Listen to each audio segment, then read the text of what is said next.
Green Senator David Shoebridge has been pursuing this issue. He joins us now. David, thank you very much for your time.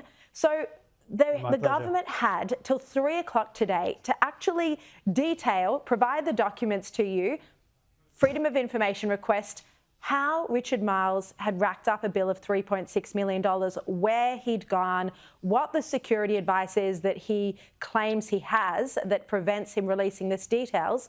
Well, tell us right now what you've received. Well, I'd love to show you where this minister went, where other senior ministers went at a cost of millions and millions of dollars to the Australian taxpayer. But unfortunately, they were late producing the documents. So they haven't been tabled and they're not publicly available. But we did get a rather garbled message, though, from the Special Minister for State in the middle of question time today. That garbled message was in response to questions that were being asked about these special purpose flights. Now, up till now, we've had the Defence Minister saying the reason he couldn't produce details to the public, as used to happen on 6 monthly basis, was because there'd been some updated guidelines that said it was too risky to tell the public where he flew. We then heard from Don Farrell, not the world's most effervescent parliamentary performer, but we heard from him in question time today that, in fact, there are no amended guidelines, that, in fact, they're working on a draft and they're still, in fact, operating under these 2013 guidelines.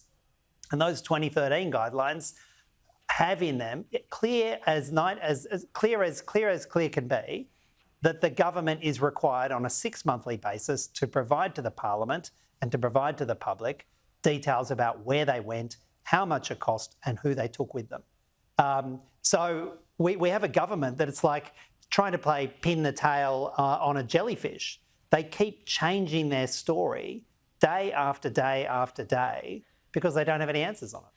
Now, one journalist who's been pursuing this is Sam Maiden at news.com.au. She couldn't get answers, just like you can't get answers, and she approached the Defence Minister Richard Marles at 7 o'clock last Tuesday morning outside of Parliament House. She just left at the television studio Sunrise. Richard Marles was about to go for a jog. She approached him to try and ask him about his travel documents, and he now claims that he's going to need full-time permanent security to protect him from the likes of journalists. I mean, what's your response to this?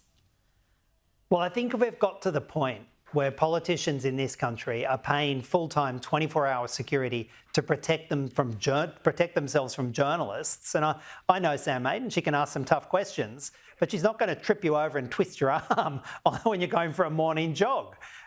It's just ridiculous that that's the response to just being asked questions about your job. And in this case, a minister being asked questions about $3.6 million worth of VIP flights they took at public expense. So the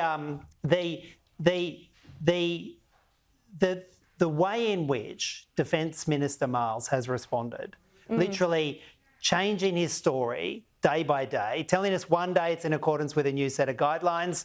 Now we hear that those new set of guidelines have not been finalised, telling us that he's now upping his security because he was asked a question in the morning by a journalist. I mean, what country are we living in we have politicians ramping up their security because they've been asked questions by journalists? Exactly. Good question.